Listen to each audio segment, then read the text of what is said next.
Listening to your goals and dreams is our top priority at West Tennessee Bank. Benefit from our more than 100 years of experience and visit our Henderson branch today. West Tennessee Bank, focused on you. West Tennessee Bank is a division of Decatur County Bank, equal housing lender, member FDIC. The first item on the agenda is the minutes. Are there any corrections or any amendments to the minutes?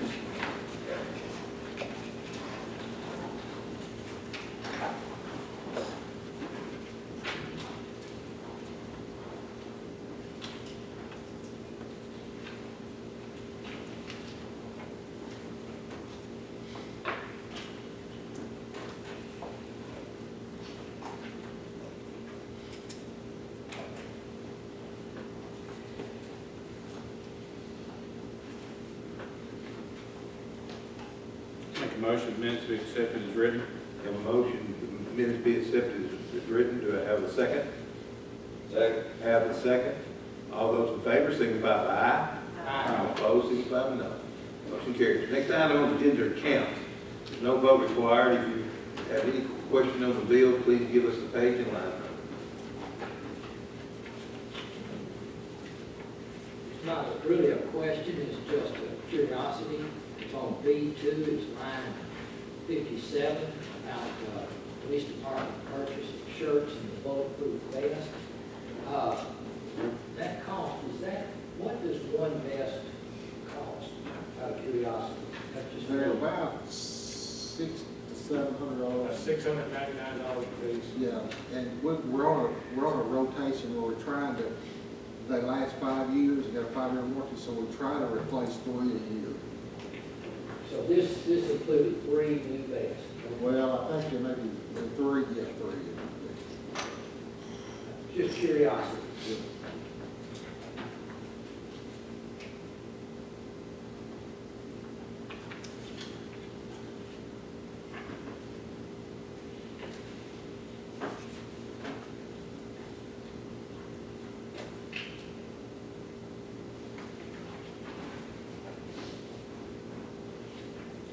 Any other questions? Okay.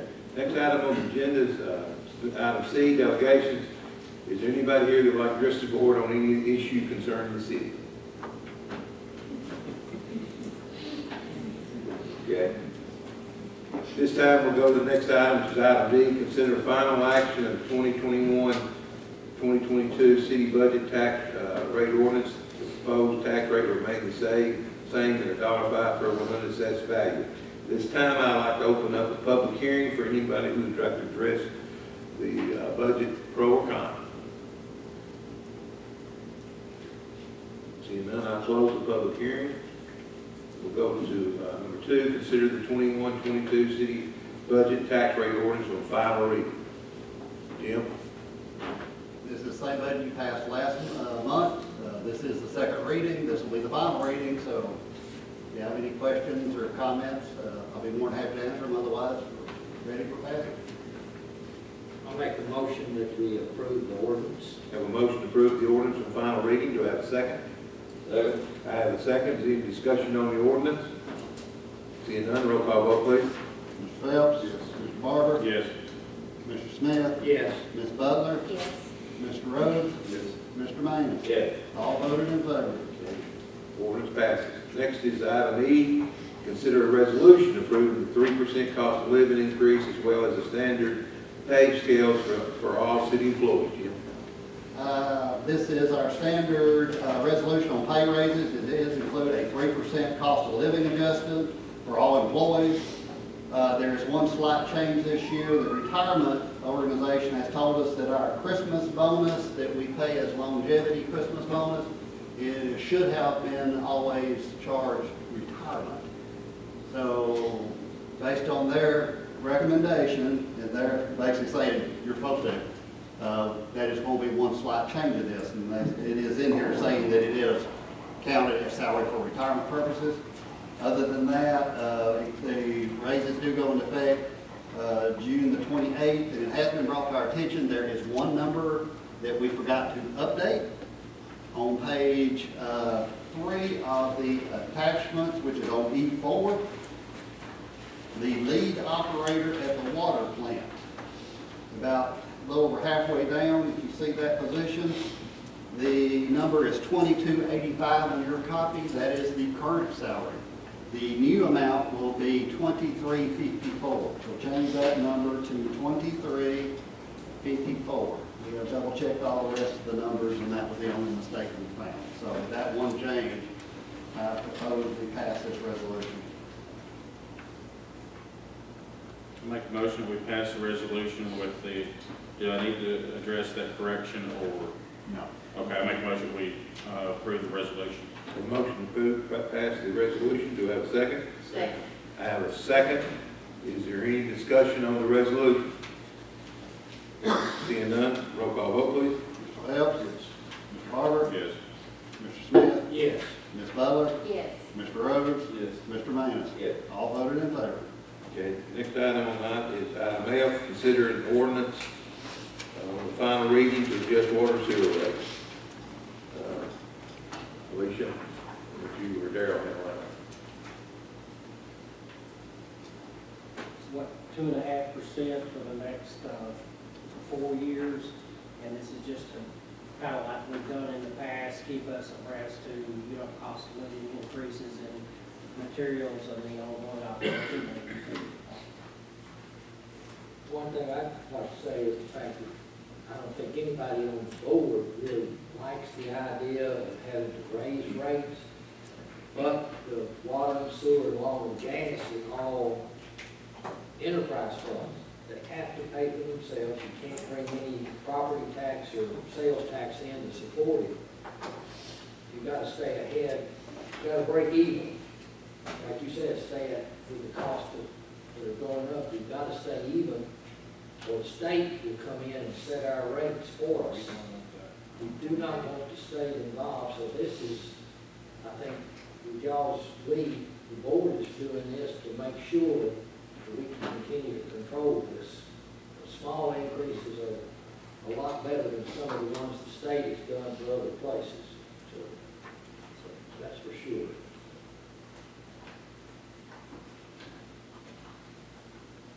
So you need a motion? I make a motion that we accept ordinance number 540 as written. Have a motion to accept the ordinance. I'll definitely second that. There's a second on the final reading. Is there any discussion on the ordinance? Seeing none, roll call vote, please. Mr. Phelps? Yes. Mr. Barber? Yes. Mr. Smith? Yes. Ms. Butler? Yes. Mr. Rhodes? Yes. Mr. Manus? Yes. All voted in favor. Okay, ordinance passes. Next item is item G, consider approval of 2021-22 utility department operations and capital expenditure budget. Sarah. This is the same budget presented in the budget meetings, and we have had no changes to that since the meeting. And either the capital improvements, just like it was, like we presented the budget. Now, we didn't vote on the capital outlay last time, it was just the budget, right? And then We we had a haven't meeting. voted on this at all. This budget only requires a motion and carried by the majority of the board. So this is the first time you've taken any formal action on this. Y'all met as a committee Right. and saw these figures, discussed the equipment, everything. But this wasn't included last month. No, it was not on the city board agenda last month, no. Okay. Because it only requires one action. Okay. So we just make a motion to accept this? Yes. Okay, I'll be glad to do that we accept the operations budget for the utility department along with capital expenditure. Have a motion to set for the approval of utility budget operations and capital expenditures. Do I have a second? Second. I have a second. Is there any discussion on the motion? Seeing none, all those in favor signify by aye. Aye. All opposed signify no. Motion carries. Okay. Next item is item H, consider action ordinance amending the Henderson regional zoning ordinance that will allow, as used on appeal, and set regulations for solar farms and planning region. At this time, I'll call a public hearing on proposed regulations, pro or con, if they'd like to address the board on the ordinance concerning solar farms. Okay, at this time, I'll close the public hearing. We'll go to item 2, consider passage of ordinance that will allow a use on appeal and set regulations for solar farms in the planning region. Brent? Excuse me, this is, basically what we're adopting here is similar to what we did last month. We're trying to mirror what the county has adopted, so we felt like to avoid confusion, we would adopt the same exact thing that the county has, and the county outside of our regional zoning. This is gonna be in our regional zoning only. The plan commission gave a positive recommendation, and it was developed through the development district who did both articles, or has done several across West Tennessee.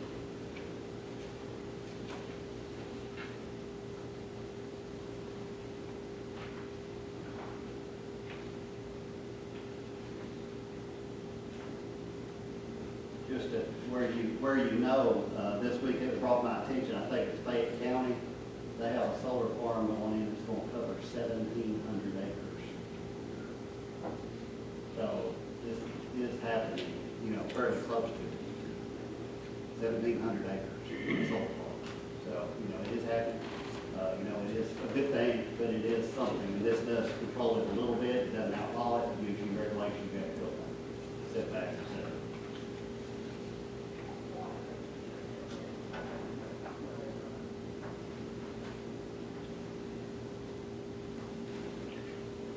Make a motion that we adopt the ordinance to allow for the use and set regulations for the solar farm in the land region. Have a motion to approve the ordinance on the first reading. Is that correct? We're on first reading. Yes.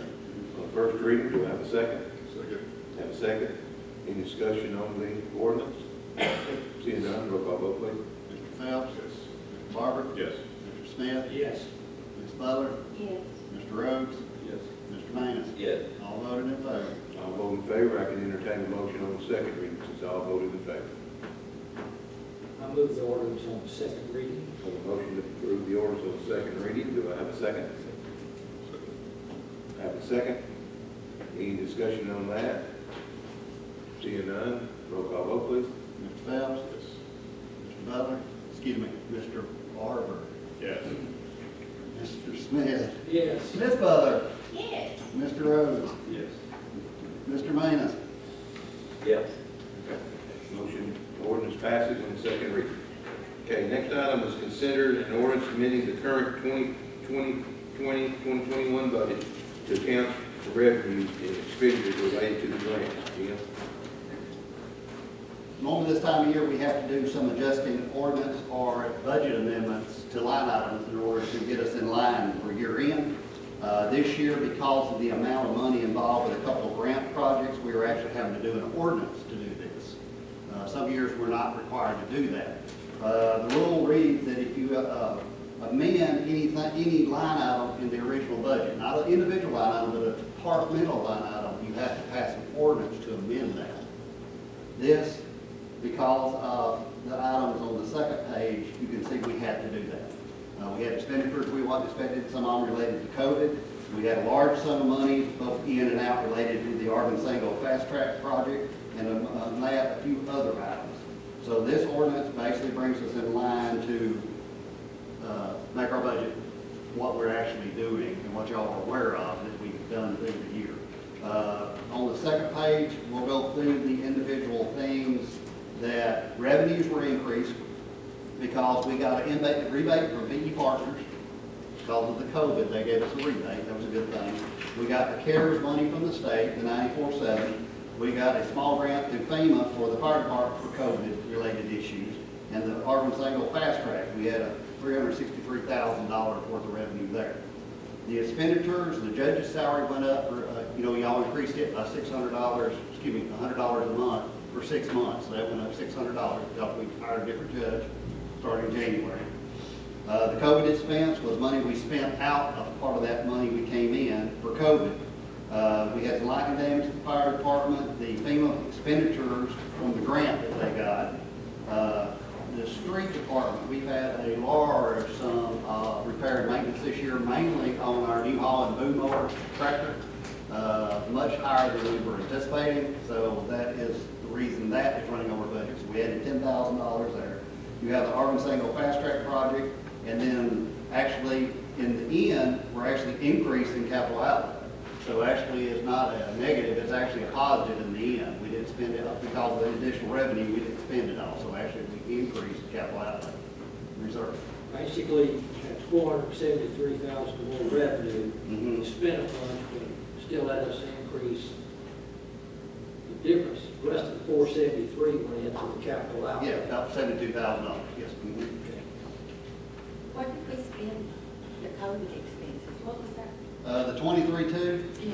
the 23-2, initially when COVID money came in, there was only certain things you could spend it on. And so we bought laptops for the main staff. We did Zoom subscriptions. We did control to the elevator. We did barricades on the front counters, glass, metal barrier, Yeah. screening, The screen. and all of that. And that's what the 23-2 did. But then they opened it up and said that you could use police and fire salaries that you regularly pay to justify getting your money. So I used the rest of it just by using this salaries we were paying anyway. So that's the reason we didn't spend all. We were going to have trouble spending the entire 94 until they were able to relax those requirements. And so that allowed us to do that. So really, we saved money there. Now, say what you did to the elevator again. The police department requested that a keypad be put in the elevator where it controls who can get to the basement. You can have a code to get into the basement. Okay, that's what that is. And that's what that keypad in the elevator is. So unless you know the code, you don't get to the basement. And you walk down the stairs. Nope, they actually blocked off the stairs. Stairs are walled up. Well, you can go down. You gotta get it. Yeah, you go down the fire stair on this side of the building. Yeah. But when you get to the bottom, you have to be buzzed into there also. Okay. Mhm. So it's a security Well, I thing spend for them. much time down there with y'all. And anybody that comes into the building that has an issue like a wheelchair or something like that, they call downstairs and we'll come up and get them. Okay, That has been a change. just a question. The rest of this COVID money that's coming in, have we got some firm, I guess, guidelines about how to spend this? Well, actually, because of the way we justified the money and use salaries that we were already spending, that money is now freed up, that we can use it for whatever we The want. rest of the COVID money? Yeah, it's actually now, the new year budget is in capital. That's the state part. That's not the state code, yeah. That's not the American Relief Act that's still being talked about in Yeah, Washington. I've got that on the agenda to go. Okay. Alicia and I went to the meeting with the comptroller last week, and I was going to let her kind of go over some Okay, things. all right. So, yeah, that money, because of the way we were able to justify it with their changes, they made it much easier for cities. It was able to justify the full amount, we were able to get the money in here, and we didn't have to spend it all right away. Good. So it gives us flexibility in the remaining amount, and it's put into the regular capital outlay number, is what happened. Okay. Make a motion, we pass the ordinance. Have a motion to pass the ordinance on first reading. Do I have a second? Second. Have a second. Any discussion on the ordinance? Seeing none, roll call vote, please. Does everybody get this right this time? Mr. Phelps? Yes. Mr. Barber? Yes. Mr. Smith? Yes. Ms. Butler? Yes. Mr. Rhodes? I'm running around Almost made there. it. Mr. Rhodes? Yes. Mr. Maynard? I'm gonna have a backup here or something. All voted in favor? Motion passed on the first reading. Since it's unanimous, I can entertain a motion on second reading. So moved. So moved. Do I have a second? Second. Have a second? Roll call vote. Mr. Phelps? Mr. Barber? Yes. Mr. Manus? Yeah. You say it. I just want to go home. I think we'll have to have Mr. Smith, Yes. Ms. Butler, Yes. Mr. Rhodes. Yes. And I'll take Mr. Manus again. Okay. Okay. All voted in favor? The motion carries, ordinance carries, passed. Okay, next item is consider, number J, consider bids received for security fence at the utility operation building on 60 Record Drive there. We budgeted, money's in the budget for a fencing around that facility with the same type of commercial grade chain link fence, just like what I was saying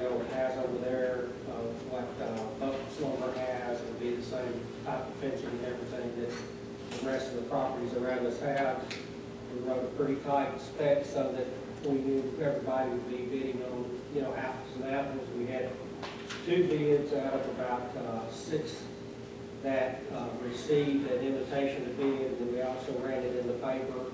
And we had a bid from Miller Fencing in Lexington of $34,500, and a bid from Gross Fence, and they were $33,300.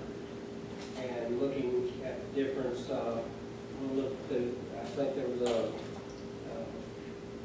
opportunity maybe to save a little if we went to a different type of gate, but, this gate that we're proposing is the same as what Buck Lumber has over there. And so the recommendation would be to take the apparent low bidder at $33,300. What's the name of the company? Gross, GROSS Fence, Okay. Where they're at, Lexington. And I talked to 2 other of the people who were invited to bid that did not, and I think some of them were just material costs and things like that.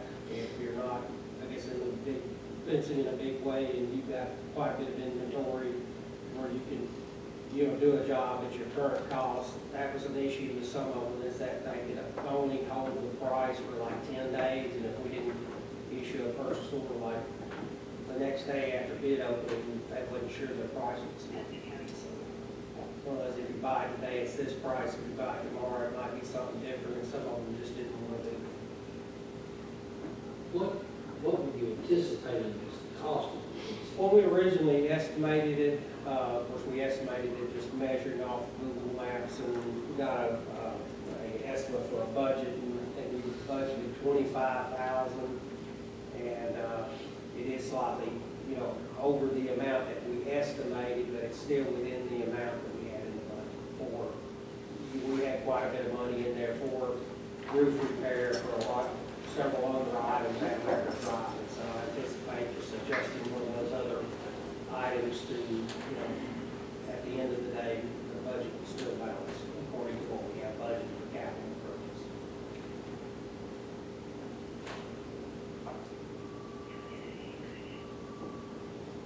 I move that we give Darrell the authority to accept the low bid of $33,300 for the project.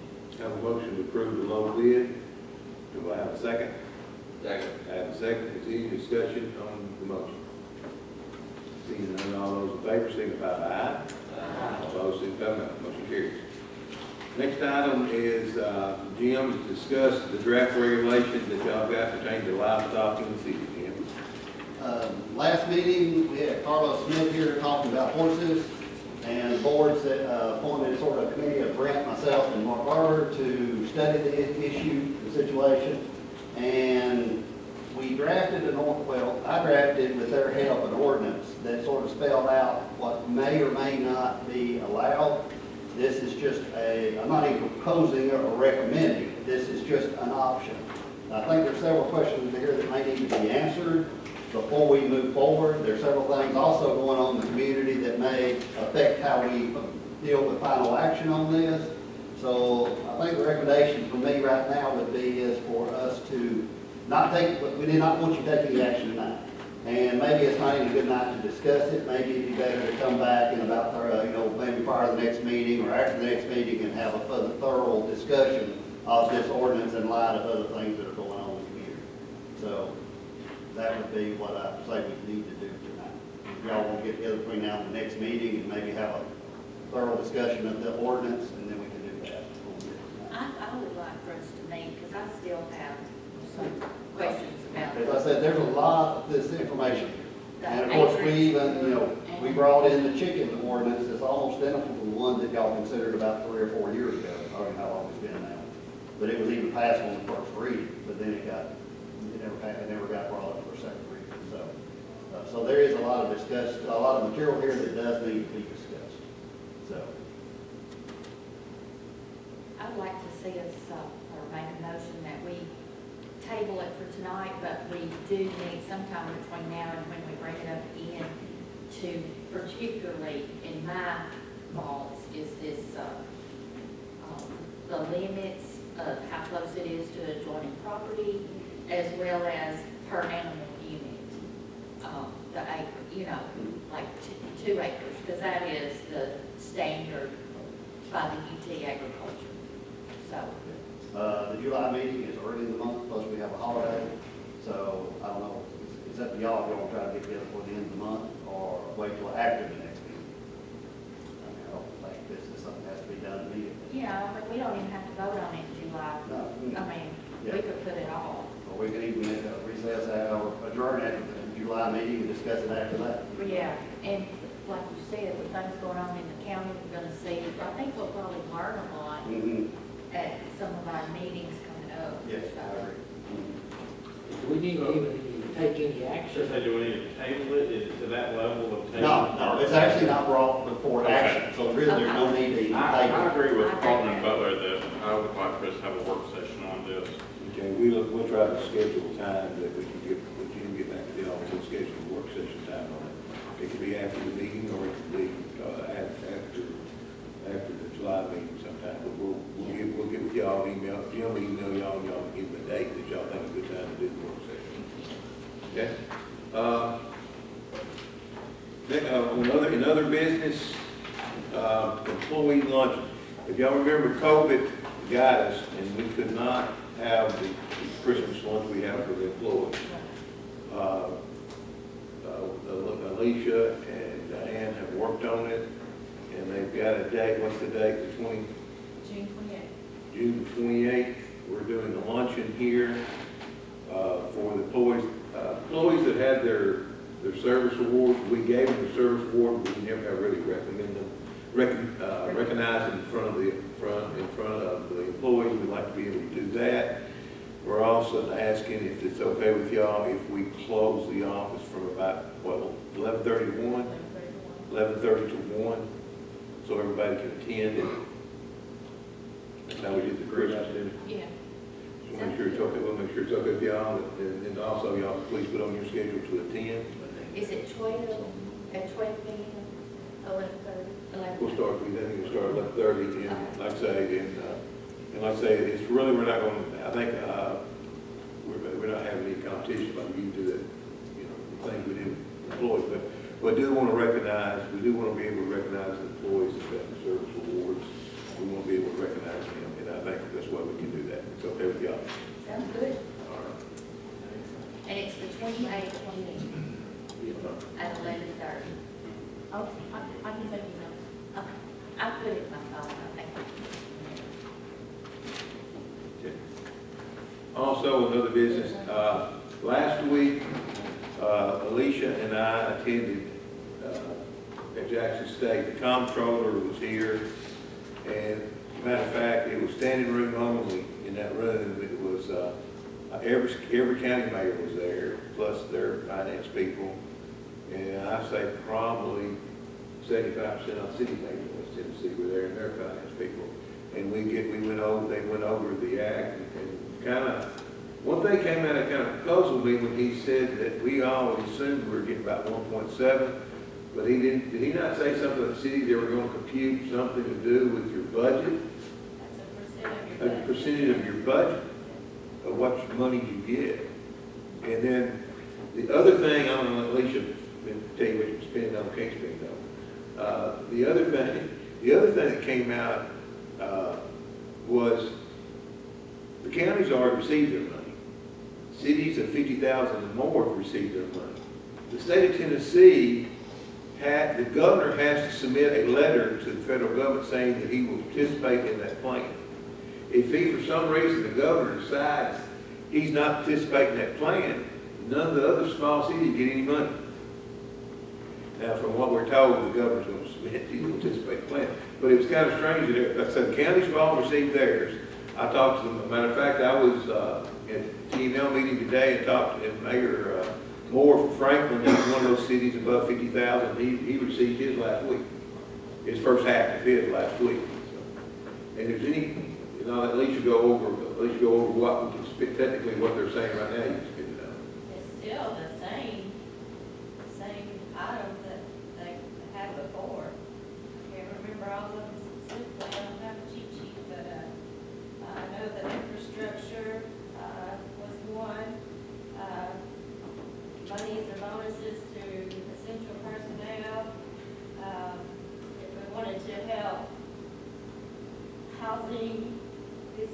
do something to help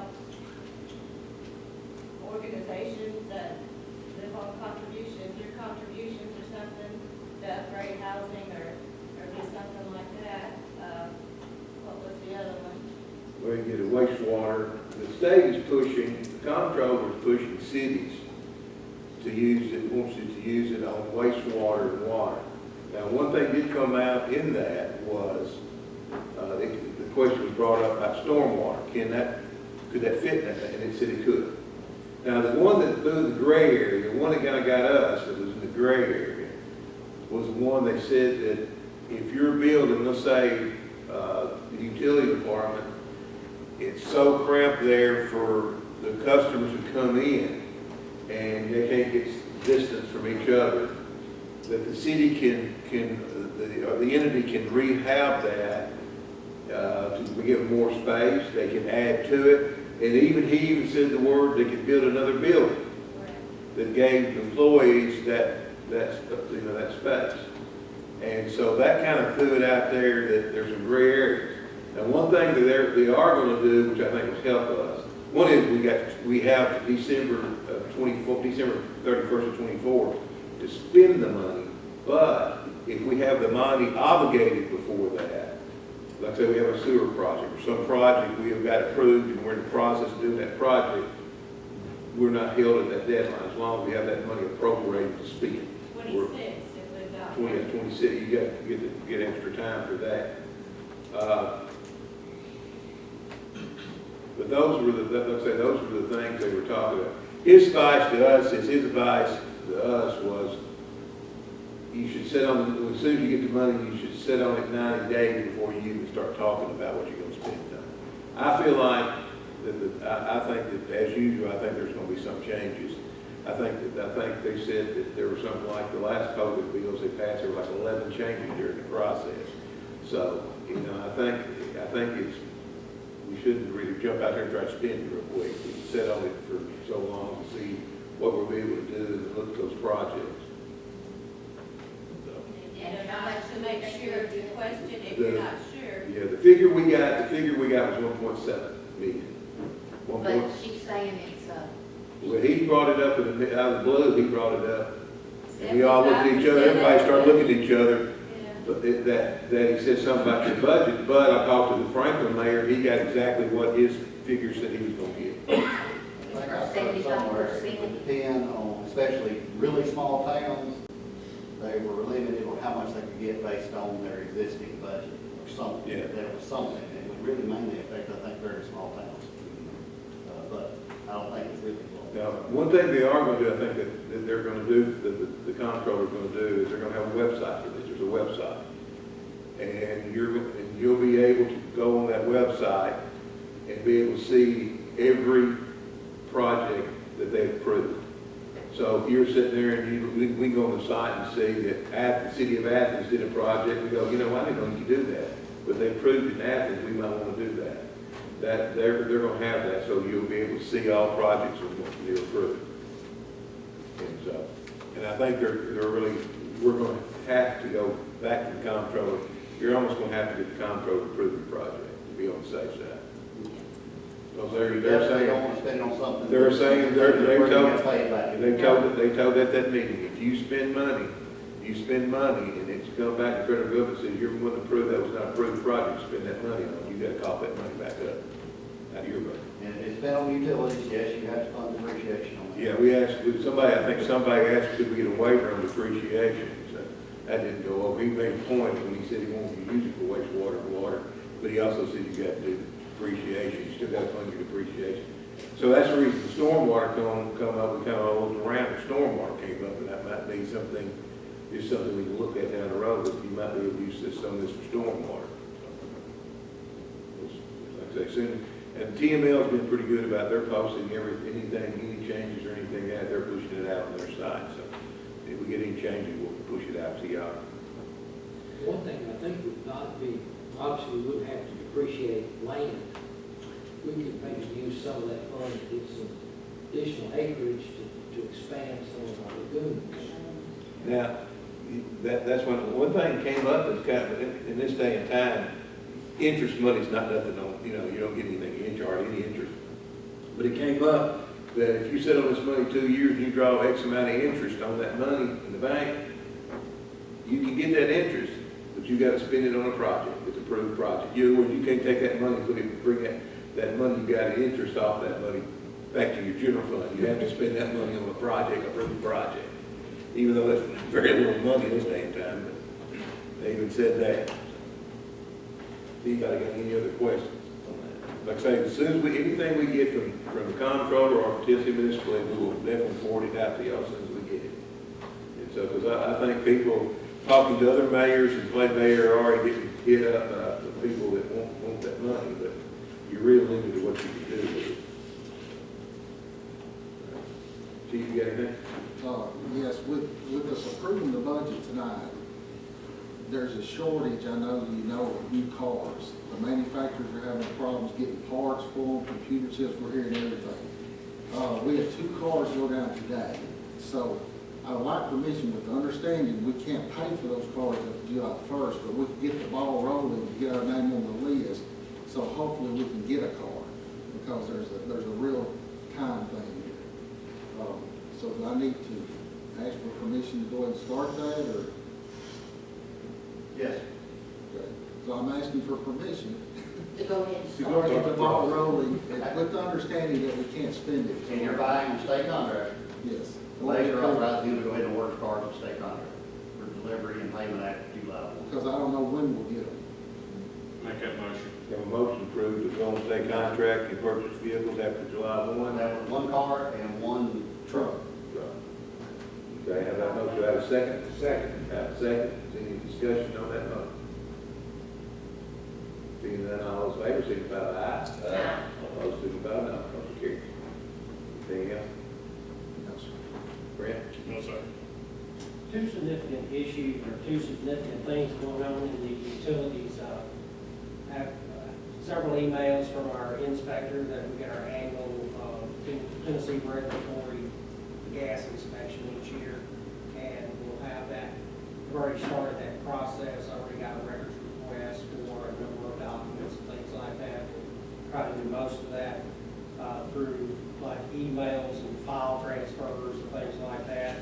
And then there'll be an on-site inspection sometime the week of July the 13th. And we'll be quite busy preparing stuff and sending stuff and all that for that. The other issue that we have in the utilities, a significant issue, is for a couple of months now, the manufacturer of the gas service line tube, effective size is 3/4 inch to 1.5 inches. The major manufacturer in the United States that has a number of plants have detected some anomalies in the wall thickness of their service line material. And we, for the last couple of months, been getting emails that they're in progress reports on their investigation, basically saying that there was nothing in what they found out so far that led them to believe there was going to be an issue. They tested several batches of pipe, and that they didn't think this was going to affect the longevity of the pipe, the service life of the pipe, whatever. I got an email Monday that says basically all of this pipe is being quarantined, which means I can't put it in the ground. And there's discussion of whether or not, if you had some of this previously, whether or not that would need to be replaced. And we had some odd 10,000 feet of service line material, counting 3/4 and 1/2 inch, or 3/4 and 1 inch material. And so as of right now, we do not have a piece of pipe that we could put in the ground for a gas service. We have a number on the list from these gas expansion projects and things like that. We did find a supplier that had a different manufacturer's pipe. They've got like 4,000 feet we can get, and then after that, they're going to have to get back to us. So, we're hoping that issue gets resolved. This particular manufacturer has like 4 large plants. They're probably the largest manufacturer of polyethylene pipe for the gas industry in the United States. But as of now, those smaller sizes, this only affects service line material. It does not affect the 2-inch that we put in the ground for the main for the run. It doesn't affect 4-inch. Really anything 2-inch and larger is not affected by this. Do we have any in the ground now of the one that was? We purchased about 10,000 feet of material for gas services and things for these new areas that we installed this past year, and to replacement of services and things like that. And so we've got about probably 3,000 feet of service line material of this type batch period of time we've already put. Do we have any way of knowing? We have to keep every piece of pipe goes in the ground, has to be tested, there has to be test records made on it, it has to be serial numbers and all that, so we know exactly where the pipe is at. Can we test to see if it's leaking out? Yeah. Well, we've already tested every piece of pipe, even service line material that we put in the ground. We put like we're running ours at 30, but this pipe is rated for like 80, and we go ahead and test it for 100 psi. We put a chart recorder on it. We chart the pressure, make sure the pressure doesn't drop over a long period of time, and that chart has to be saved for now and ever a day for the regulatory authority to like look at later. If you ever want to upgrade your pressures on the system, they'll want to look at those records at that time as to when it was tested, how high pressure was it tested, to be able to make a determination of what they would allow you to use as your maximum operating pressure. So we've done our due diligence on the front end. Are we under obligation then to let these residents know anything about this? No, because of every service line that goes in since 2011 has an excessive blowout. If this line were to just, if any of it failed, it would actually shut itself off. And every residential service, every service that's small enough to have this size pipe would have what is known as an excessive blowout. If a homeowner digs into their gas service line between the main and the house and cuts that line, it would shut itself off. But this problem is more down the road, it's not any imminent threat or anything now. They They're just claim thinking, that they have found no information or uncovered any information that determines this is an imminent threat. They don't think that it will affect this pipe is supposed to be like guaranteed for like 50 years, and it's, they don't think it's going to affect its normal service life, but yet they haven't finished the investigation, and they want to make sure that if there's ever a threat going forward, that it's addressed now before a lot of this material gets in the ground. So this new supplier that's got some available for now, have you ordered it? We've ordered 4,000 feet, that was all that was available, which would be less than the amount that our bids have. We did have a number of customers of building houses already got their appliances set. Right. We're scrambling to try to figure out, how we're going to be able to get this done. Yeah. There was a problem already with polyethylene piping because it's tied to oil. I talked to a supplier of even water line piping the other day, and they said that most manufacturers will be on pipe right now. Here's what the price is today. If you want to buy it at that price, that's the price. If you want to buy it tomorrow, call me and I'll tell you what the price is tomorrow.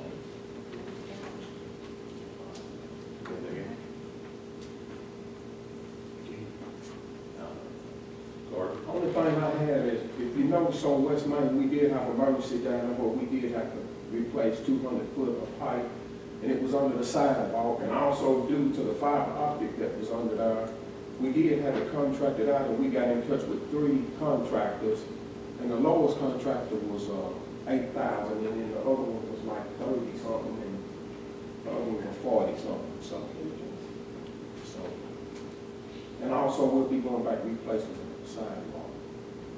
All of it was right under the sidewalk and all that fiber optic, so that's why we had a contract there.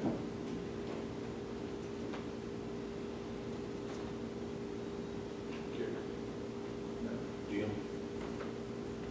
Dan?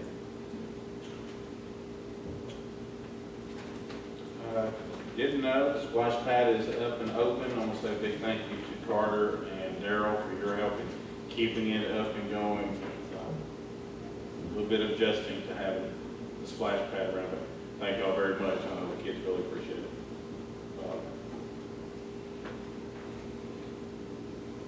There was one thing from when we had the long-term planning session, we're looking at something with this building, as it's been here a while, the drive-through for paying utility bills.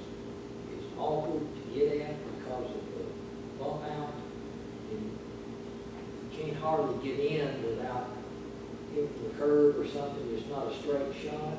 And we did talk about investigating taking some of that bump out back and trying to straighten it so it's more of a straight shot in there to do that. We never took any action. I'd like the group, obviously not tonight, but to kind of start thinking about trying to, we didn't think it was going to cost that much to make the changes, but I think we need to look at that again because it is very awkward when people try to get in there the way it curves. We will lose one parking place there right in the back door. We'll get Carter and Daryl both to look at it, Brent, and we'll try to come up with a plan and a cost between now and the next meeting. How's that? And then we'll bring it back and then we go from there. It will straighten it up some. Of course, there's a lamp post and some other stuff there. We can only bring it back so far. So we'll just see exactly, and then if y'all have a chance to look at it, I think we can bring it almost back flush with the concrete base of the lamp post. So if you happen to be out there when we're not around, you can sort of take a look at it, and we'll sacrifice the first parking place right outside the back door as a no parking area. That way you can get over and get a little straighter shot coming into the drive-thru. So look at it. If it's not bad when you leave, you can look at it tonight or whenever you're by. And we'll try to have a cost to try to do that, move that curve back, lay that curve. We'll let that look like. That's all. The only question I have, and it's about the park, and they said this board has to decide, if on the trail that's going through, if there's areas for benches, somebody said to take a break on this trail, which would be me, if I was going to be hiking. Is that allowable and doable? The only reason I ask is I'd like to purchase a bench in memory of my mom. I think our bench is already, no, or are there bump outs? They have came with the bump outs, but Dina has talked to the contractor. And the contractor, he will do, they were talking about what, 3 or 4? I don't remember. But he would do each bump out, each pad for a bench, he could do it part of the project for $500 a pad. Now, let's back up. It's not part of the project. But it has to be done outside the project. So it would be something we pay for directly. And, anytime you've got federal money tied up on a project with state inspectors, and then you go and make any changes, I'm a little apprehensive. I'm not saying we can't do it. It's a very reasonable price to do these little pads to put benches on. I don't have a problem with it, but we just need to make sure that everybody's in the loop, and it's not going to cause any problem with the grant in any shape, form, or fashion. Because it won't be included in the grant as a pay request. It's totally separate and apart. It's just going to be done at the same time. So that inspector is going to come and inspect that final project. It's going to be saying no, so we've got to make sure we do them right. Well, could that 500 be part of, plus the bench, to anybody that's wanting to gift? Well, the cost was, the estimate was get it done while they're there, while they're working on Right. it. This is the time to do it. Yes. I know at one time when we talked about it, the police, I think, had a little concern about getting benches up in there because other things can go on benches up in the woods.